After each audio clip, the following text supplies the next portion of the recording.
Давай позвоним Bogdanov.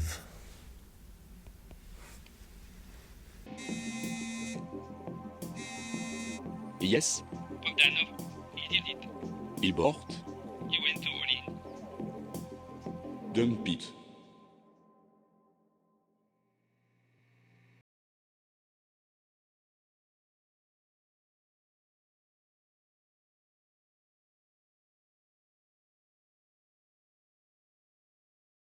Hey, how's it going, comrades? Welcome to the North Investor, where we all about personal finance on our path to financial freedom. In this video, you're gonna see what's going to be the financial impacts of the war in Ukraine. I'm not gonna talk about any kind of politics. We've seen that on the morning following the invasion of Ukraine, the stock market has reacted quite badly. Indeed, this kind of event creates the fear of a World War III for many different investors all around the world. However, throughout the day, we've seen that the stock market has positively correct because of the West leaders' positive answer to the crisis. Because of the high fear that is still there for many different investors of a potential World War III, the high volatility on the market will continue to persist until the situation is fully solved. Now, the first big impact of this invasion on our economical life would be to boost the inflation.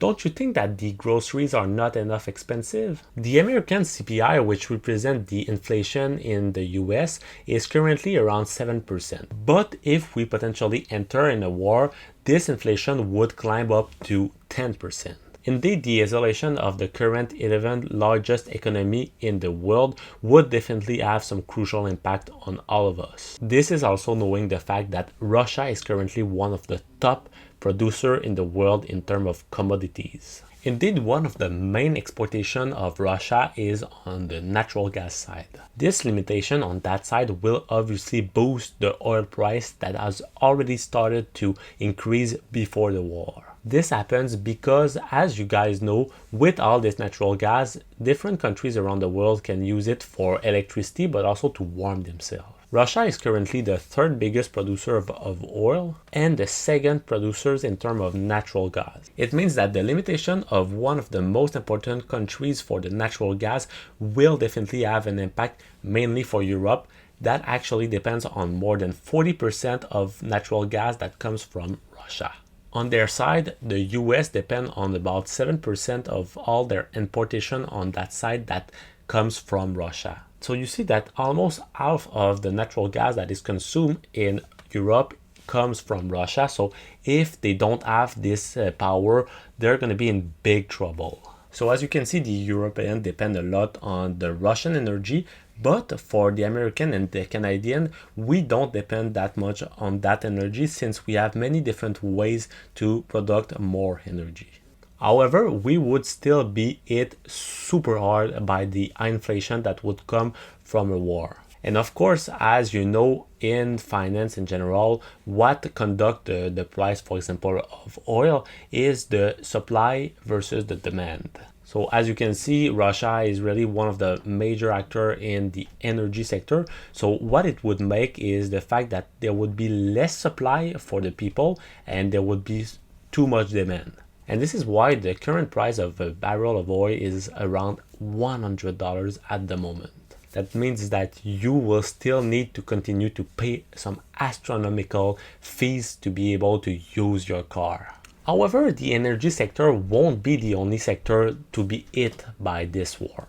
Russia is currently the biggest country in the world in terms of geography, which means that they have a ton of natural resources. For example, Russia is currently the #1 wheat producers, and with Ukraine, they represent about 30% of the total supply. They represent about also 20% of the corn exports and also 80% of the sunflower oil export. Since we use these products on a daily basis, you can understand that the price of food will continue to increase. But what Russia is really known for is to be a supplier in the metal sector.